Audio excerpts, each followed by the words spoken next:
Welcome to another edition of the Hawk Off the Press podcast. I'm your host, Gazette Hawkeyes reporter, John Steppe. I am excited to welcome back Kennington Lloyd Smith of the Des Moines Register. Kenny, welcome back. Thank you for having me. This is I believe my third time on the podcast, so I appreciate being on. I guess this means that your listeners do not hate me, which is a good sign. But in all seriousness, I'm glad to be back and looking forward to a great conversation. Well, it's an interesting week or interesting last couple weeks in collegiate athletics. You know, I was spending my Thursday morning thinking, okay, one more day till the holiday weekend. Nothing super crazy is going to happen. Then Caden Proctor commits and USC and UCLA are joining the Big Ten. So this is, I think, there are a lot of different intricacies to how this will impact Iowa. But I think all in all, you'd consider pretty much every category of those as positives for Iowa. Yeah, 100%. I mean, when you go back to last year in the conversations about conference expansion and when Texas and Oklahoma moved to the SEC, immediately it was what's going to happen to the Big 12, what's going to happen to the Big 10. And the names that were linked to the Big 10 at that time were like Iowa State and West Virginia, maybe Kansas, Kansas State, with, no disrespect to those schools, but they're not on the same level of a USC or a UCLA when we talk about academic prowess and then also what they've accomplished athletically. So for the Big Ten to go out and get the two most prominent institutions on the West Coast, two schools that have been the Pac-12 for almost 100 years, to get them to come over to your conference and what they're going to bring. I mean, it's a home run by the Big Ten. And I mean, for Iowa, it's going to help them in so many different ways. It's definitely going to help them in recruiting. It's going to help them pretty much in every sport when we talk about strength of conference. Like when the college football playoff expands, it's going to be hard to leave, a lot of Big Ten teams out of it because the competition is going to be so good. I remember this spring, there was a lot of conversation about Iowa baseball and the NCAA tournament and the lack of strength in the Big Ten. UCLA is one of the best baseball programs in the country. USC traditionally has been very good at baseball, not so much over the last few years, but adding them, you have to think the Big Ten baseball conference is a lot better. So, I think it was a home run across all fronts. And I think the biggest thing too is money. That next media rights deal, that's to be really lucrative. Yeah. Where I think it's pretty safe to say that by the end of that media rights deal, and probably not even that long into it, where we could be seeing $100 million payouts to schools. Yeah, 100%. I think that was the motivation from the USC and UCLA side. I think that they look at the Pac-12 and they recognize that if we're looking at the Power 5 conferences on the national landscape, the Pac-12 has just fallen so behind, especially in football. They're not playing many primetime games. They haven't had a team in the playoffs in almost 6-7 years. The revenue just doesn't compare to what it is in the Big Ten and what it is in the SEC. So, I think that they were very forward thinking in their mindset of, okay, in this next era of college football, who do we want to align ourselves with? I think they made a really good choice with the Big Ten. And I feel like the Big Ten and the SEC are standing side by side right now, and everybody else is trailing behind. Yeah. Already the Chicago-based research firm Navigate put out their Power 5 media payout projections. And it was clear, and this was back in March, that it was the Big Ten and the SEC in one tier and everybody else in the other. And now you add two teams in the number 2 media market in the country. It's hard to get much better than that. Especially when you look at number 1 is New York, and that's not really a college football market. Right. So exactly. You're technically in it with Rutgers, but I'm sure some people listening to this are going to laugh when I talk about Rutgers in the New York media market. So This gets you into a premier market that really cares about their college football. And even beyond the media market numbers, 2 strong brands that have a lot of alumni all over the place.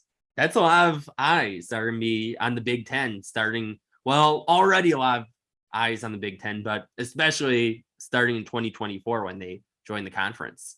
Yeah, 100%. I mean, like I said earlier, these are the two most prominent institutions on the West Coast now joining the Big Ten. And I think it's interesting to your point, what you said about, the media markets. The Big Ten is the only Power Five conference that truly spans coast to coast, from California through the Midwest and then on the East Coast. So they have, a large share of national attention. And I think that adding those two teams into the conference, if USC does what they're projected to do under Lincoln Riley, and UCLA, while they haven't been a major fixture in the Pac-12, and I don't know that they're going to ever be a major contender in the Big Ten either, but if they can be a consistent between 7 and 9 win team and go to a bowl game, there's going to be some interesting games. There's going to be some big games to be played in the Big Ten slate, down the stretch of the year.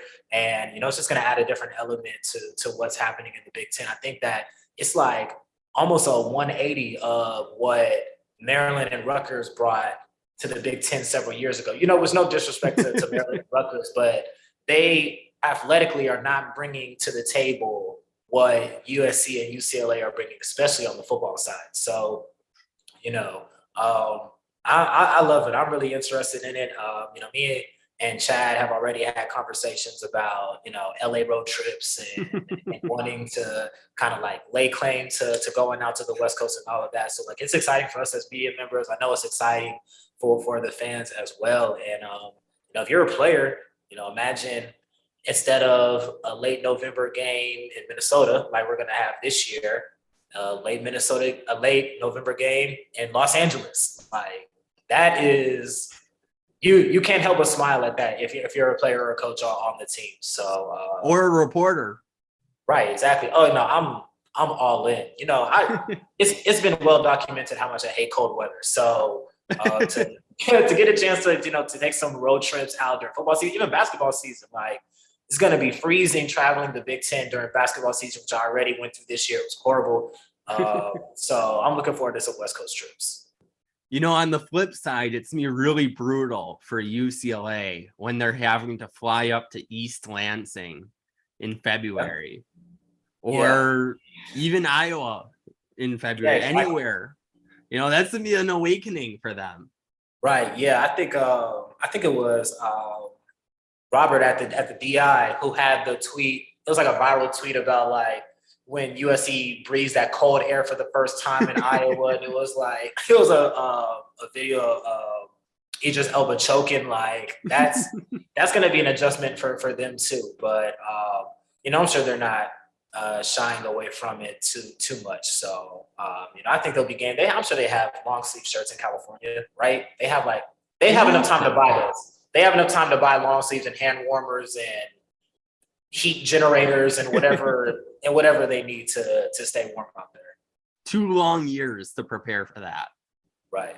And I think one of the things that maybe would have kept the not so or the more, I guess you'd say the not as geographically strict conference alignments from happening earlier was the travel costs. But really, I think when you look at it, when you're looking at as much money as we're talking about, okay, it pays for as many charter flights as the Rutgers soccer team or the USC volleyball team could possibly ask for. Right. Yeah, exactly. I mean, I think, the travel thing and the distance thing is, I don't want to say it's overblown, but I think it's something that's going to be easily navigated. Like, I mean, you look at Iowa, they travel to Rutgers and play. Like that's a place from the Midwest to, the other side of the country. Similar, like if I would have to go out to California, they're just going west. Now there's going to be some instances where USC and UCLA are going to have to make the cross country trip, but I don't know how often that's going to be either. I guess we'll see how the divisions shake out. If the Big Ten decides to go to pods, or if they just don't have a conference divisions, I mean, just in general, because, you're looking at Iowa, and I don't have it in front of me, but I don't know how many trips they've made to Rutgers to play football since Rutgers has joined the Big Ten. So, if it's like a cross-divisional type game, maybe USC doesn't have to make that trip that often. So, we'll see how it all shakes out, but I don't think that's something that is a super concern at this moment. It's interesting. It seemed like the trend was with conferences not really liking the divisions and starting to go away from that. But maybe this is what it takes to bring back some sort of, whether it's division, whether it's pods of like 3 or 4 teams. The interesting thing too is, where does the Big Ten go with this? Because if they were to add Oregon and Washington, which does not sound as likely now as it did a couple of days ago, but things could change again. Right. Even between when we record this and when this posts. If you add, say, 2 more West Coast schools, well, then you could have 3 protected rivalries and almost have a pod of those 4 teams out west. But if they don't add any more out west, okay, does Nebraska and USC become a protected rivalry? Like, that Yeah. might be a little bit of a stretch there. Yeah, that's the interesting thing about it. I think that's where Notre Dame will probably come into play because them and USC are already kind of they're already known rivals. They play every year, so I don't know how far down the line Notre Dame is going to be. I'm sure they're going to take their time with it. But you add Notre Dame to the conference and then USC and them. That's already one game, and then maybe you can kind of shift some things around as well. So, and I will see what happens. I guess it seems like, at some point, at least the SEC and the Big Ten feels like it's going to reach 18 to 20 at some point. So I guess we'll see what happens. I know the SEC has kicked around the idea of pods, which I like that idea personally. Like, I think that's probably the best way to kind of keep the divisional aspect and maybe have your rivalries, but then also still end up with the 2 best teams in the conference, regardless of East, West, and other things at the end of it. So I'm a proponent of pods, but we'll see what happens. Yeah, because that's a good way of doing it without having the situation of Iowa is probably the 4th best team in the Big Ten last year in football, and then they go to the Big Ten championship game, get demolished. It didn't help Iowa that much. Well, I guess you can say you're West champions, but Right. It didn't really help Michigan in preparing for the college football playoff. So pods would be a good way around that. Yeah, I will say this though to the pods and divisions. Kevin Warren, if you're listening to this right now, put USC and UCLA in the West Division and kick 2 teams from the West to the East. So, we can have the USC and UCLA on our side, so we can have those trips to Cali and we can just, say, have them to ourselves. Don't split them up. Don't put one here, one there. Don't put them over there with Ohio State and Michigan and them. Like, put them in the West. That's what they're West Coast schools. Put them in the West. Let us handle that. And then kick 2 teams to the East. So that's my plea if we're going to keep to the divisions. I am very selfishly on board with that plan. And I think the next domino that's going to fall here is Notre Dame. And it seems like they're the one school where almost anybody else, if they were to get an invite from the Big Ten, outside of teams already in the SEC, but any of the teams, I think from the ACC has their own media rights challenges with teams leaving. But Notre Dame is maybe in the one position where they have the luxury of maybe contemplating this a little bit that I don't think anybody else really has. Yeah. Everybody wants Notre Dame. Like, let's just call it what it is. I mean, they pretty much have their own network, like playing on NBC exclusively. They're going to bring so much to the table revenue wise that it's almost like these other conferences are going to have to pitch them on joining the conference. It seems like they've been such a coveted piece for so long. And if I was the ACC, I would probably be sweating right now because they've had a loose partnership with Notre Dame, where Notre Dame plays several ACC teams per year. And then in the COVID year, they actually joined the ACC and played with them. But now with Big Ten adding USC and UCLA, it almost seems like Notre Dame is trending towards the Big Ten now. So I would be a little nervous if I was the ACC about not kind of retaining those Notre Dame rights. But I mean, Notre Dame is one of the biggest brands in the country as well, like in that same tier as the USC and UCLA, when we're talking about athletic excellence, academic prowess, and, what they're going to bring to the table money-wise is it's elite, almost in a kind of like a second to none type of level. So if the Big Ten gets Notre Dame, that's going to be huge. And I think that could even be maybe the deciding factor of maybe the Big Ten might maybe even becoming like the supreme athletic conference. If you were to add them, maybe add somebody else before the SEC adds somebody. So Notre Dame's holding all the cards. I don't expect them to make a move too soon. Probably whenever they expand the playoff is probably when they'll make that move. Whatever year that's going to be, we don't know. Yeah, that's another thing that could playoff. change any week or any month or any year, it seems. Right. So that's going to be the kind of timeline I'm following. Is like, okay, whenever they go to 8, 12, whatever, that's when Notre Dame is going to make their decision. And I think that's just going to be fascinating. Let's say they go to 12 teams and you have 17, 18 teams in the Big Ten, 16 in the SEC. Do they not account for probably 75% of the college football playoff if it's 12 teams? I mean, you think about, let's say, Georgia, Alabama, I don't know, Texas A&M, Texas, them four. Then you have like Ohio State, Michigan, USC. I don't even know who else, would be in the mix back then. But I mean, that's like 7 teams right there. It's about half the field. So, those two conferences are definitely setting themselves up really nicely in the near future. Yeah.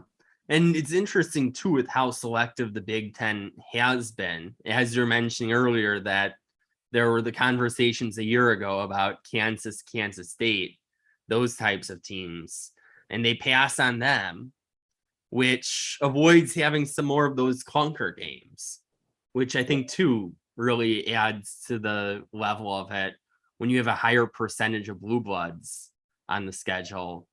Yeah. No disrespect here to Kansas football, but Kansas football is Kansas football.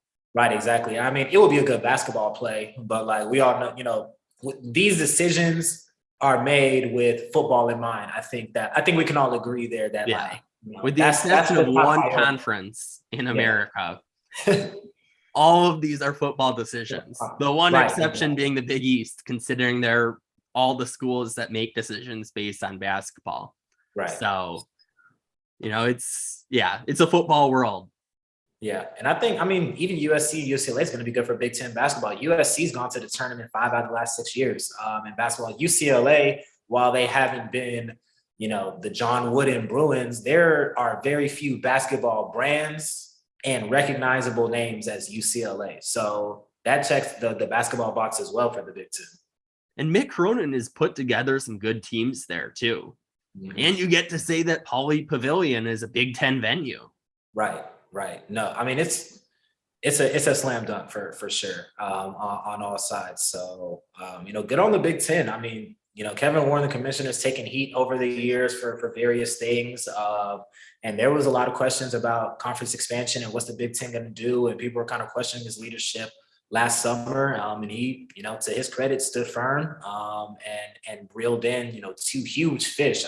That's like, I didn't think that it could get bigger than Texas, Oklahoma going to the SEC. And then you have these 2 teams going to the Big Ten. It's like, okay, wow, like the Big Ten is, they're kind of staking their claim as well as, elite conference and kind of athletic superiority. If there was an instant poll of Kevin Warren's approval rating among Big Ten fans, I think it probably took a pretty big jump last week. Yeah, 100%. This is good. This is good for everybody involved, like, especially on the recruiting side of it. Like, if we're looking at football, I would probably say Ohio State and Michigan are probably the only 2 schools that, like, I think that perennially go to the West Coast or could go into the state of California and pull, elite prospects and kids out of there. And I think that this just opens up the door for so many Big Ten schools to go out there and pitch kids on going out to a Big Ten school. But you can go back home to California, if not every year, if UCLA and USC are like off years, 1 home, 1 away, semi-regularly throughout your college career, you can go back to California, play in front of your family and friends. They don't always have to make the trip. So this is great for everybody. And I haven't really seen too many people, speaking of this negatively. I was able to talk to Iowa assistant defensive line coach Jay Neiman, who's going to be on our radio show this week. But he said that anytime that you can welcome schools like that have that type of athletic and football background, you have to look at it as a good move. So I think that Iowa's coaches and fans are excited. I feel like everybody in the Big Ten is excited. Yeah, that West Coast kid growing up is going to see more Big Ten football because of this. Mm-hmm. So you have an exposure level there where they're going to be more familiar with Iowa football because it's going to be on more.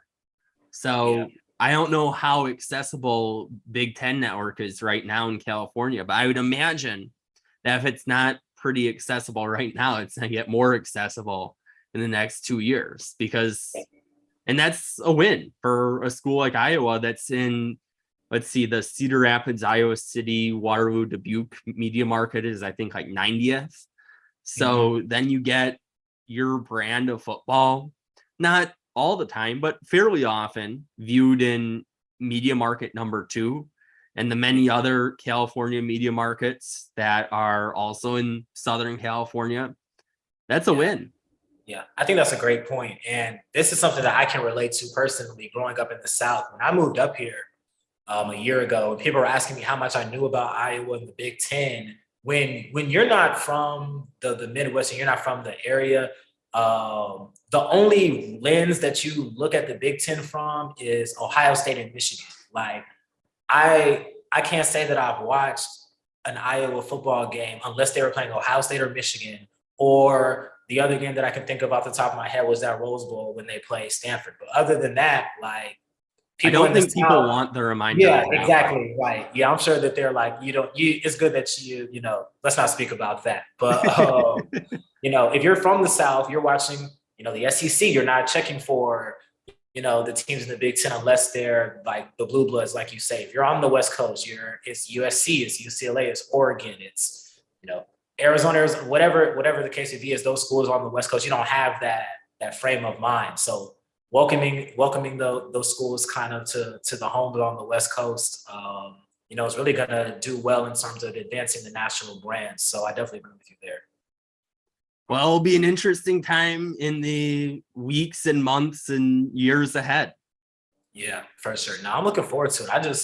I've seen a lot of people with the whole, I don't know if I want to call it old guard, but kind of like gatekeeping college football, like, oh, we're losing traditions and, we're losing the regionality of it. And, I don't like where college football is going. Like, for me, I feel like this is really exciting. I think that this at its core, it's about like providing the best product for the fans. And if that means that the biggest names are going to kind of all be in one place and we're on a collision course, then for me, it's kind of like a so be it, because I feel like fans want to be entertained, every single week. And I feel like they want to be engaged, with college football and what's going on with their conferences from the beginning to the end of the season. So you add schools like that into the mix. Let's say you add Notre Dame to the mix, an Iowa schedule, there could be an Iowa schedule where, like, look at this year where they're playing Ohio State and Michigan. What if, you subbed out, I don't know, Rutgers and Illinois, and you added USC and Notre Dame to that schedule? That's a jam-packed schedule, and it's going to be a very difficult schedule. But you have to be excited about that if you're an Iowa fan, because you're going to see marquee matchups every single week. So for me, I think this is a great move, and I think this is just kind of like the new world of college athletics. Yeah, I think it's safe to say the alliance is dead at this point. That was like, I've seen people, it's like, what happens to the alliance? And I thought the alliance, to be fair, was like a decent idea at the time. Like, you get a chance to play one school from the West and one school from the East Coast, and you add it into your regular schedule. But from the Big Ten's perspective, this is obviously way better than the alliance. Oh, yeah. Like, I think the alliance was great for the ACC, great for the Pac-12, but the Big Ten really held all the cards. And they kind of showed that they held all the cards last week. Yeah, that was, power move by the Big Ten. I didn't think that, it's almost like, the comment phrase, like, I didn't think you had it in you. Like, literally, like, I don't think that, but I feel like all of us feel the same way, though. Like, when you first saw the tweet of USC and UCLA, you had to, like, look at the Twitter account and, like, really make sure the person was verified and, like, okay, like, who else is tweeting this? Like, what other names are out there that can confirm this or whatever, because it was truly like that unbelievable. Yeah. So, You just explained my thought process, per se. So, and then it was like, so, I know you mentioned Caden Proctor earlier. It's like he announced that he was announcing at 1 p.m. and then like 10 minutes later, this came out. So it was just like, it was a legitimate whirlwind of emotions. Like, I don't even know like what to do with myself at this point. It's like, I start getting ready for Caden Proctor's announcement. Like, we're gonna have to maybe do something on USC and UCLA. Like, what are people gravitating towards? Like, what do we start with? Like, it was just hard to wrap your mind around. yeah. And there could be more news, or maybe not. That's the wonderful thing about this. Big Ten Media Days will be interesting. Right. No, that's gonna be fun. And I know Kevin Warren's gonna be walking out with his chest like out, head high. He's gonna be like, he's gonna be looking forward to walking up to the podium this year. Like, he's gonna be feeling himself. So, his popularity all-time high right here. Yeah, no, he's playing with house money now. Like, he's good. Like, if he doesn't do anything else in his time as Big Ten commissioner, he will always be the one that brought USC and UCLA into the fold. So he's solidified it in that regard. Not a bad legacy to have.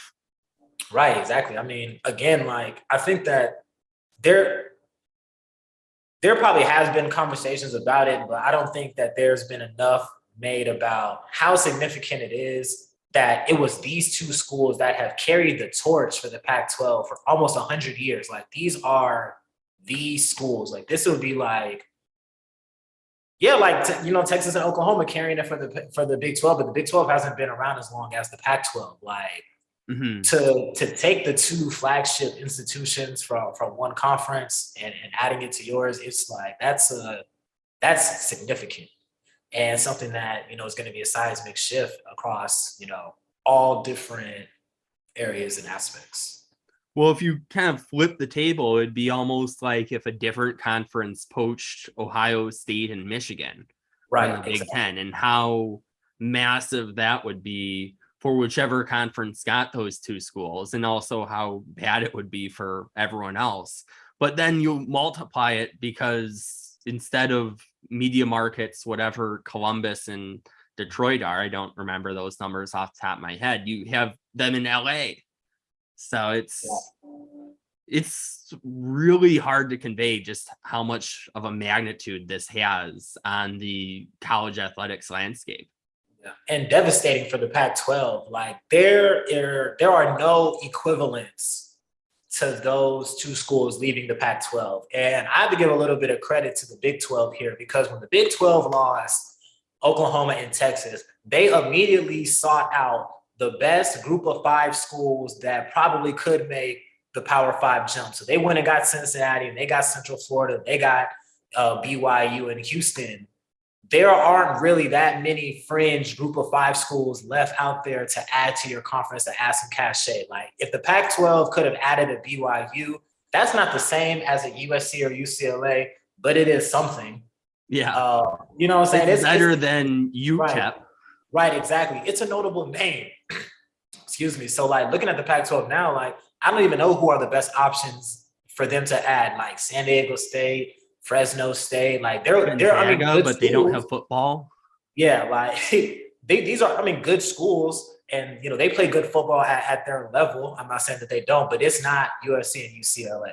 So, the Pac-12 they're scrambling at this moment. I know the Big 12 is trying to poach schools. That's what's being reported right now. So, on one end for the Big Ten, Kevin Warren is sticking his chest out. And then I don't know the Pac-12 commissioner's name off the top of my head, but I know he's having a much more stressful summer than Kevin Warren is. No summer fun for him, at least not nearly as much summer fun as you would normally expect to have in a conference that has California and the Pacific Ocean. Right, so, exactly. Well, Kenny, thanks for joining me. No, thank you. This was a fun conversation. football season is about here. It's about to ramp up. So like, it's kind of like very fitting that this announcement came with Big Ten Media Day right away. And, we're going to get into fall camp soon. We're going to get a chance to talk to a lot of players in the next few weeks, get their thoughts on it. So, a really exciting time. I'm just looking forward to seeing how it all. And thanks to our listeners for tuning into another episode of Hawk Off the Press. Until next week, we will talk Hawks later.